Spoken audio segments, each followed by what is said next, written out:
सखी सावली काव्यांजली। अक्काई, मी ना तुला तुझ्यापेक्षा जास्त ओळखते। तुला असं वाटतंय का की मला काहीच समजत नाहीये? अगं तुझा स्वभाव मला चांगलाच माहितीये। लहानपणापासून तूच वाढवलंयस मला। कुणालाही दुखवायचा तुझा स्वभावच नाहीये। फार मोठी झाली ना लाडू माझी आता। पण तुला सांगते, एकदा का तुझ्या डोक्यावर अक्षता पडल्या ना, तेव्हा तुला आपोआप नवऱ्याबद्दल प्रेम आणि आपुलकी वाटायला लागेल बघ। आणि तुझ्यासाठी तर मी असाच मुलगा बघणार आहे, जो तुला सांभाळून घेईल, तुझ्यावर भरभरून प्रेम करेल। अशाच घरी देणार आहे मी तुला। आणि अगं, माझ्या लग्नाला 12 वर्ष पूर्ण झाली आहेत। त्यातला प्रत्येक क्षण मी सुखाने आनंदाने जगली आहे। मी खरं सांगते, विश्वास ठेव माझ्यावर। या घरातल्या प्रत्येकाने माझ्यावर भरभरून प्रेम केलंय ग। अक्काई, अगं मला माहितीये तुझ्या घरातले तुझ्यावर खूप प्रेम करतात। पण भाऊजींचं काय? ते तुला कधीच मान देत नाहीत।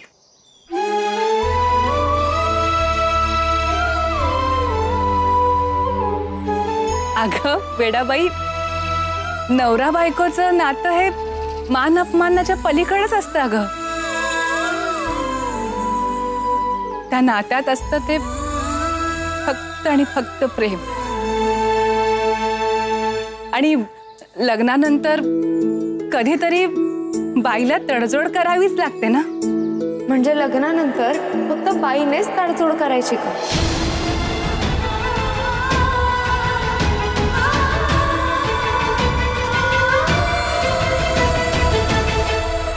मला हे कधीच पटणार नाही अक्का।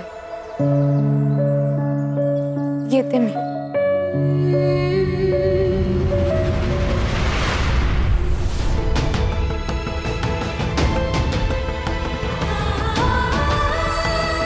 म्हणजे लग्नानंतर फक्त बाईनेच तडजोड करायची का?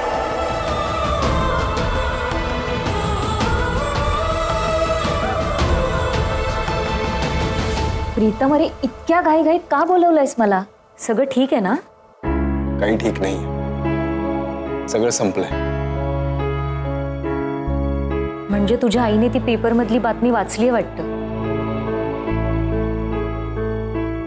खूप नाराज आहेत का ते आपल्यावर? नाराज? खूप चिडली आहे ती। मी इतकं रागवलेलं मी तिला आजपर्यंत कधी बघितलं नव्हतं। ती इतकी हायपर झाली होती की ती म्हणाली की आपण पोलिसात जाऊन तक्रार वगैरे करूया। म्हणून मग काय? मग नाईलाजाने मला आपल्याबद्दल सांगावं लागलं मला। आणि मग काय म्हणाली आई? ज्याची भीती होती तेच झालं। आपल्या दोघांचं एकमेकांवर प्रेम आहे ऐकून आईला धक्काच बसला। एक अक्षरी बोलत नव्हती ती माझ्याबरोबर। डॅडने तिला खूप समजावायचा प्रयत्न केला, पण ती काही ऐकून घेण्याच्या मनस्थितीतच नव्हती। माझा हा निर्णय आवडलेला नाहीये तिला। आय थिंक सो तिला तूच आवडली नाहीयेस।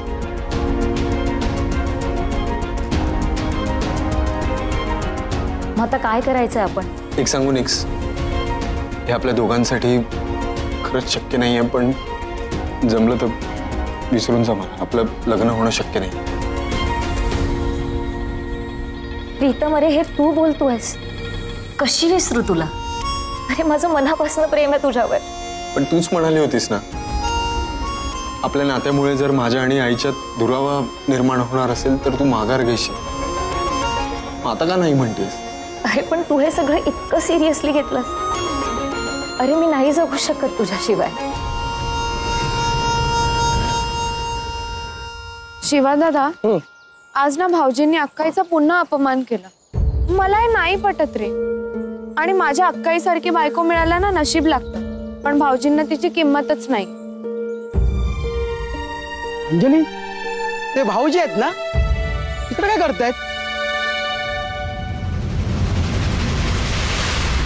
भाऊजी आणि सोनाराच्या दुकानात? अरे हा, ताई आणि भाऊजींच्या लग्नाचा वाढदिवस जवळ येतोय ना, तूच तर सांगितलं होतंस मला ताईसाठी छान छान गिफ्ट घेत असणार. पण सकाळी तर मलाही असंच धाडस करून तुझ्या इच्छेविरुद्ध जाणं जमलं असतं. खरं तर केलं असतं तर बरं झालं असतं ना. मी पण माझ्या आवडीच्या मुलीसोबत माझ्या मनासारखा संसार केला असता. लाडू, अगं तू गैरसमज करून घेतलास. त्यांचं खरंच खूप प्रेम आहे माझ्यावर. तुला काय सांगू, ते इतकी काळजी घेतात माझी की मला आजपर्यंत कुठल्याच गोष्टीची कमी भासू दिली नाही. काहीच समजत नाहीये. असं कसं नातं असतं नवरा बायकोचं, न समजणार. ए काय झालं, कुठे हरवलीस? काही नाही रे शिवा दादा. मला ना कधी कधी प्रश्नच पडतो, नवरा बायकोचं नातं नेमकं कसं असतं?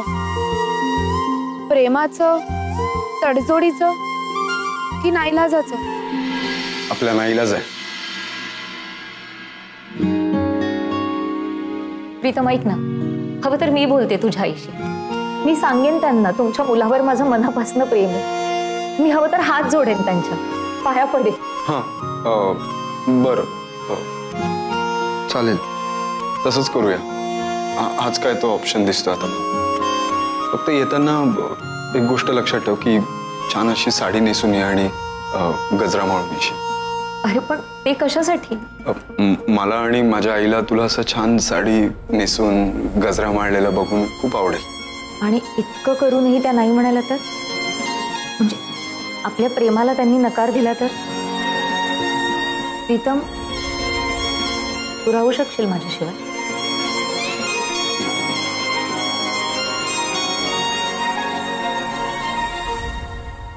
अंजली, तुझा नवरा पण आहे ना, तुझे खूप लाड करेल बघ. महागड्या महागड्या भेट वस्तू देईल तुला, राजाची राणी होशील. शिवा दादा, मला महागड्या भेटवस्तू नको आहेत रे. त्याने माझ्यासाठी प्रेमाने फक्त एक गजरा आणि एक साडी जरी आणली ना तरी ते पुरेसं आहे माझ्यासाठी.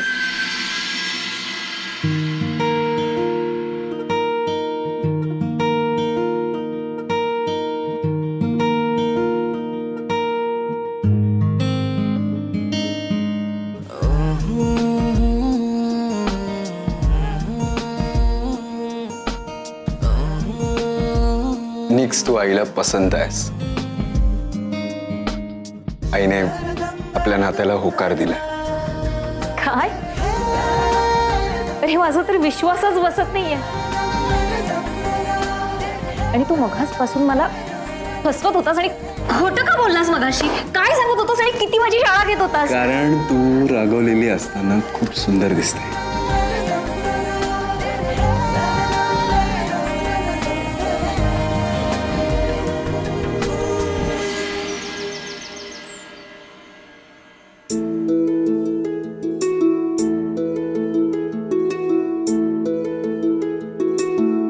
आई, तुम्ही सांगितलं होतं ना, अगदी तसं तेल बनवलंय. तुम्हाला चांगला गुण येईल आता. बरोबर. काव्या, अंजली मगाशी तडकाफडकी का गेली ग?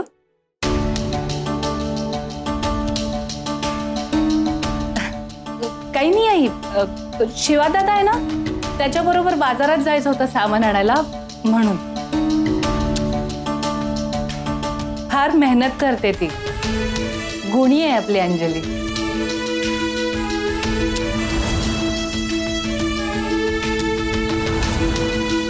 प्रीतमसाठी अंजलीचं स्थळ सुचवलं तर? काव्या, मला अंजलीची पत्रिका दे. म्हणजे काय आहे की आत्तापासून मुलं बघायला सुरुवात केली ना की पुढे जाऊन लग्न जमेल. हो आई, बरोबर बोलताय तुम्ही. आई, तुमच्या पाहण्यात कोणी मुलगा आहे का? नाही नाही, आता नाही, पण तू पत्रिका जर दिलीस तर लगेच मुलगा बघता येईल ना. पण एक सांगून ठेवते, मी जो अंजलीसाठी मुलगा बघेन ना तो लाखात एक असेल. अंजली तिच्या सासरी सुखाने नांदेल. कशाची कमतरता भासणार नाही तिला. आहे ना एवढा विश्वास माझ्यावर? आई, हो, हे काही विचारणं झालं का? तुम्हाला माणसांची पारख आहे चांगली, एवढा अनुभव आहे, तुम्ही चांगलाच मुलगा शोधाल. आता कसं बोललीस? ते लावून झालं ना की तुम्हाला लगेच पत्रिका आणून देते मी. बर.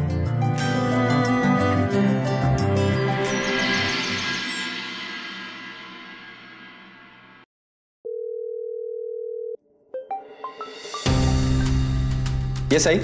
अरे कुठे आहेस तू? मी स्टुडिओमध्ये आहे, स्क्रिप्ट लिहितोय.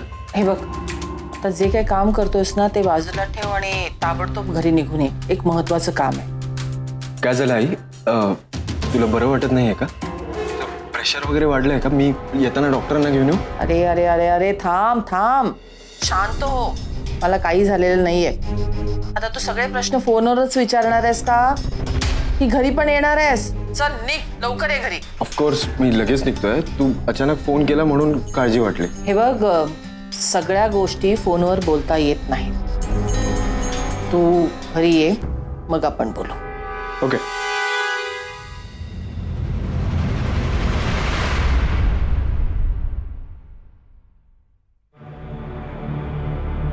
कुठे गेले? इथंच ठेवले होते.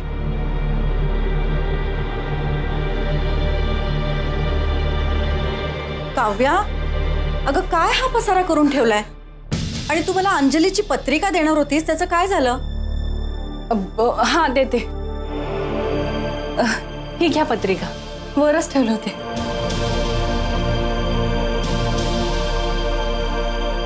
काय झालं?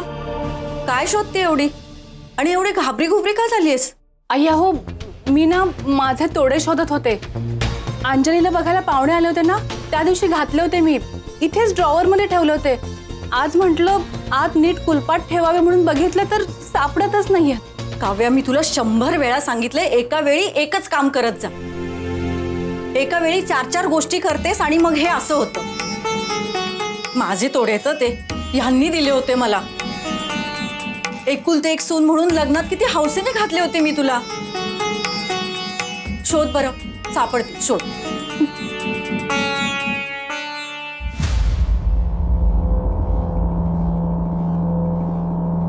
बिल आहे ना याचं?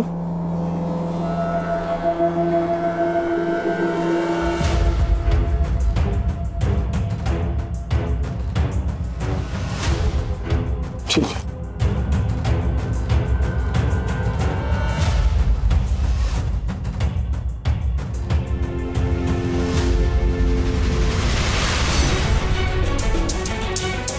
आई नाहीच सापडत आहेत. अगं शोध असतीलच इथे. घरातल्या घरातली वस्तू कुठे जाणार आहे? तूच तुझ्या डाव्या उजव्या हाताने इथे कुठेतरी ठेवली असशील. हे बघ, डोकं शांत ठेव, पुन्हा शोध, सापडतीलच. हा?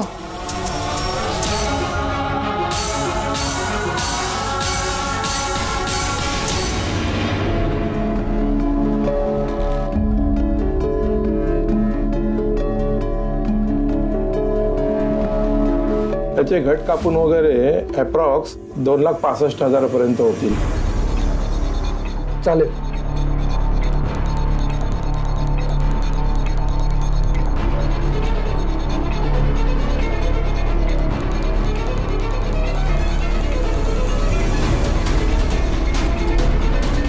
थँक्यू.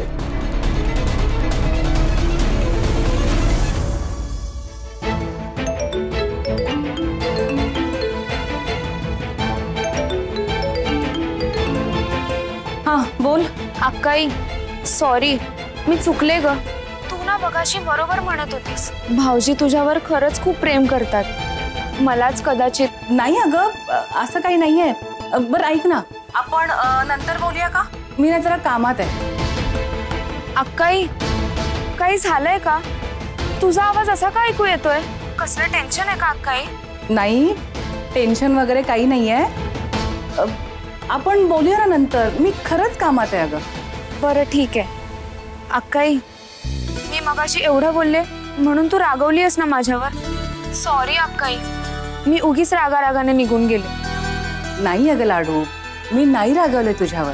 हा हे बघ, अगं प्राचूचा वाढदिवस आहे ना, मग तिला शाळेमध्ये काय बनवून द्यावं याचा विचार करत होते, बाकी काही नाही.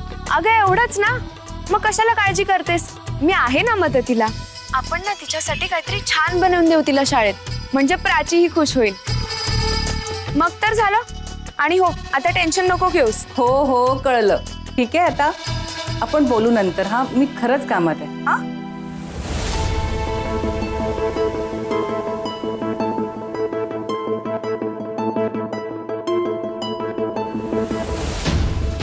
मला चांगलं आठवतंय, मी इथेच ठेवले होते. का सापडत नाहीयेत? कुठे गेले असतील? तोडे हरवल्याचं यांना समजलं तर? बरोबर 2.5 लाख आहेत, मोजून घ्या. कमी असतील तर तुला त्रास होईल. आणि पैसे देणं सोपं होतं तर कशाला 4 शब्द ऐकून घेतलेस? सोपं नव्हतं.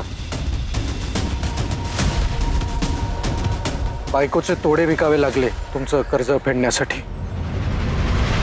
उदास होऊ नकोस.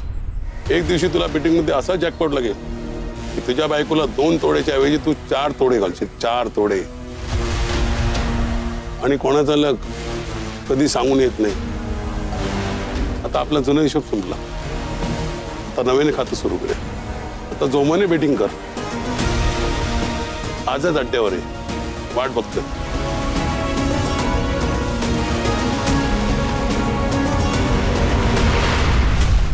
कुठे राहिली ही कार्टी? या आलात? गाव उंडारून झालं की अजून काही शिल्लक आहे? किती वेळ वाट पाहते ग? पुतळा झाला माझा इथे. होतीस कुठे? कामासाठी गेलो होतो. तुला विचारलं? आणि काय रे, कामधंदे नाहीत तुला? हिला घेऊन नाचतोयस बरोबर ते? काकी, ते दुकानाच्या गल्ल्यात जे पैसे येतात ना, ते छपरावर येत नाहीत. त्यासाठी माल आणायला लागतो. तोच माल आणायला आम्ही मार्केटला गेलो होतो. तुझा ना आगाऊपणा खूप वाढलाय. एक दिवस तुला कामावरून काढून टाकते का नाही बघ. वाढ बघा, अंजलीच्या दुकानात काम करतोय, तुमच्याकडे नाही. शिवा दादा थांब ना रे, काकू आहे ना ती आपली. आणि मोठ्यांना असं उलट नाही बोलायचं. मोठ्यांनी ना अति मोठ्यासारखं वागावं. हेच आगाऊपणा कमी करा शिवा. त्याचं राहू दे ना. बरं तू का वाट बघत होतीस? अगं हो, त्या नवऱ्याबाईंचा फोन आला होता. त्यांना काही अर्जंट ब्लाऊज हवेत शिवून. हो का? हो का नाही? ती बाई 1 नंबरची डॅम्बिस आहे माहिती आहे ना. एक छदमही कमी करू नकोस तिला. लोक येतात तुझ्या समोर तोंड वेंगाडतात, मग दया येते तुला. पण ही समाजसेवा आता बंद कर. कोणालाही पैसे कमी करून द्यायचे नाहीत. एकतर त्या नवरे गुरुजींनी आणलेल्या त्या स्थळामुळे काव्याला किती ऐकून घ्यावं लागलं होतं माहिती आहे ना. त्यात एवढे पदार्थ केले होते खायला, तेही वाया गेले. म्हणून सांगते त्या बाईचं अजिबात ऐकू नकोस. बरं. हा शिवा दादा, हे दुकानात घेऊन जा.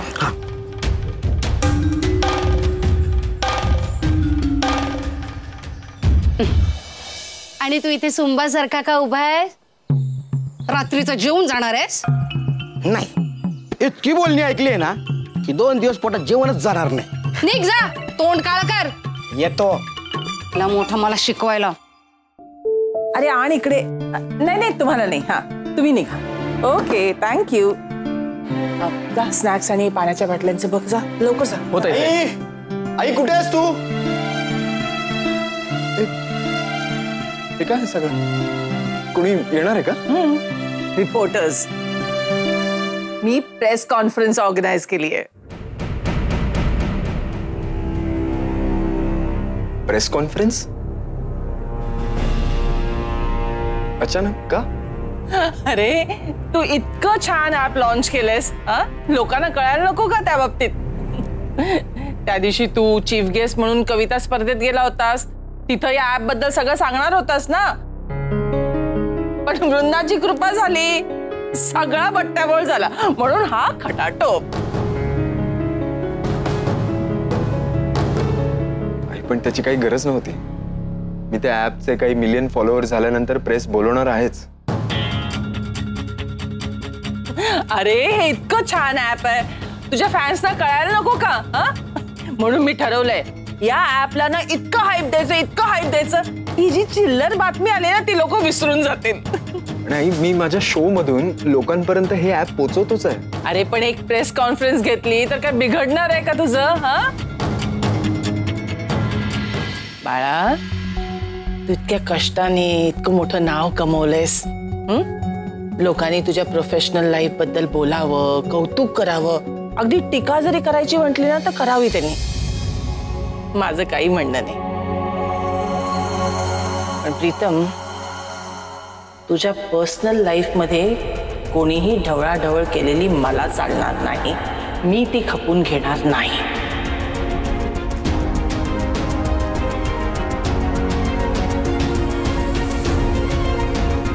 म्हणजे तू त्या न्यूज साठी आज प्रेसला बोलवलंयस? अरे नाही रे, पण जर तो विषय निघाला तर त्यांची तोंड बंद करायला आपल्याकडे उत्तर पाहिजे की नाही? हा,